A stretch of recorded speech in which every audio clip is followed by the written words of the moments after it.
तो गाइस, हमने जब वीडियो की शुरुआत की थी, जो लास्ट वीडियो हमने डाली है, वो वीडियो क्या थी? ITI सेकेंडर का पहला चैप्टर। और पहला चैप्टर क्या था? DC machine. तो डीसी मशीन में हमने पूरा उसका इंट्रोडक्शन और उसकी डिटेल बताई थी। डीसी मशीन कितने टाइप की होती हैं हमने बताया था। दो ही टाइप की मशीन होती हैं, एक डीसी जनरेटर और दूसरा होता है डीसी मोटर। लेकिन हमने ये भी कहा था कि दोनों मशीन बनावट में, वर्किंग में बिल्कुल सेम होती हैं, बस एप्लीकेशन अलग अलग होता है।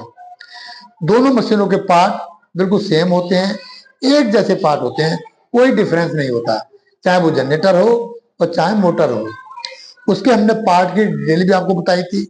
तो पार्ट की डिटेल हमने बोर्ड पे बताया था, हम आज आपको दिखा रहे हैं प्रैक्टिकल करके। क्योंकि ये जो आर्मेचर है मेरे हाथ में, हमने प्रॉमिस किया था कि हम आपको आर्मेचर दिखाएंगे, ठीक है। तो मगर ये जो आर्मेचर है अपनी डीसी मशीन का नहीं है, ये किसका है? ड्रिल मशीन का है। लेकिन इसकी बनावट में और डीसी मशीन के आर्मेचर की बनावट में कोई डिफरेंस नहीं है। मैं कहूं बाल बराबर भी डिफरेंस नहीं है। बस फर्क क्या है? ये साइज के हिसाब से थोड़ा छोटा है और डीसी मोटर या जनरेटर होते हैं वो थोड़ा बड़े होते हैं। ओके, अब हम आर्मेचर के बारे में बात करेंगे। हमने पढ़ भी रखा था, दोनों साइड के बॉल बेयरिंग लगे होते हैं आर्मेचर में, ताकि वो इसे एक बेस देते हैं इसे रोटेट करने के लिए, है ना, फ्रिक्शन फ्री, इसमें ज्यादा गर्म ना हो। उसके बाद हमने कहा था आर्मेचर में एक कम्यूटेटर होता है।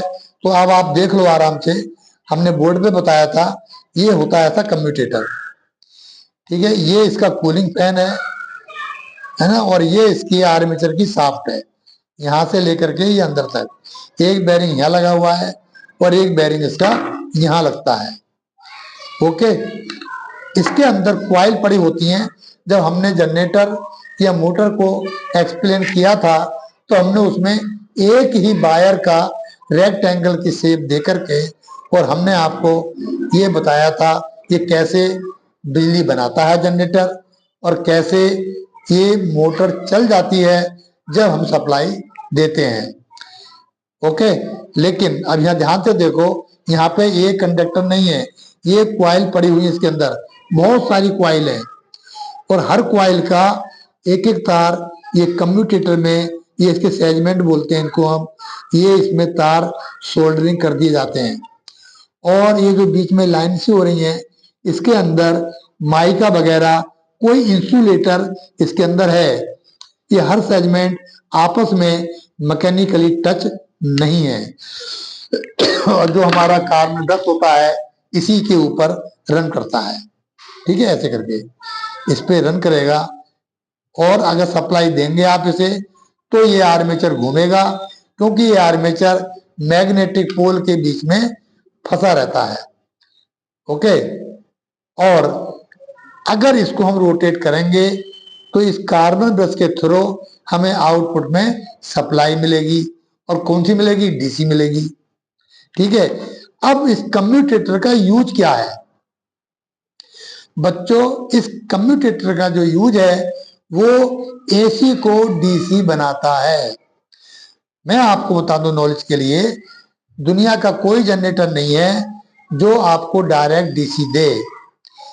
ये कम्यूटेटर हम इसलिए लगाया जाता है ताकि हमें डायरेक्ट डीसी मिले। यहां से निकल के तो इसमें एसी ही आती है, मगर जो ये सेगमेंट से हमने टाँके लगा करके सोल्डरिंग करके बनाया है, तो इस तरीके से बनाया है कि कार्बन उसके आउटपुट पे हमें हमेशा डीसी ही मिलेगी।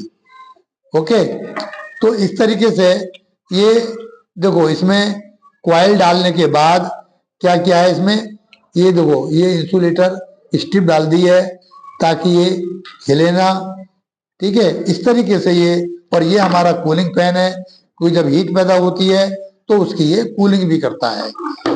ओके, बस इतना ही मेरे का आप लोगों को समझाने का मकसद था। तो आज हमने आर्मेचर, कम्यूटेटर और दोनों तरफ के साइड कवर, ये बेयरिंग, ये चीजें हम आपने साक्षात अपनी आंखों से देख लिया है। अब मैं नेक्स्ट वीडियो बनाऊंगा कि टाइप्स ऑफ डीसी मशीन, तो types of DC motor and DC generator, तो कितने तरह की मोटर होती हैं, कितने तरह के जनरेटर होते हैं, ये हम आपको बोर्ड पे अब नेक्स्ट वीडियो में एक्सप्लेन करेंगे। तब तक बच्चों मेरी वीडियो का इंतजार करना, ठीक है, और ध्यान से देखना करो मेरी वीडियो, है ना। और कोशिश करता हूं मैं काफी अच्छे से अच्छा एक्सप्लेन करूं, फिर भी कहीं ना कहीं कोई कमी रहती होगी, ठीक है, तो उसके लिए मैं नेक्स्ट वीडियो में इम्प्रूव कर लेता हूं।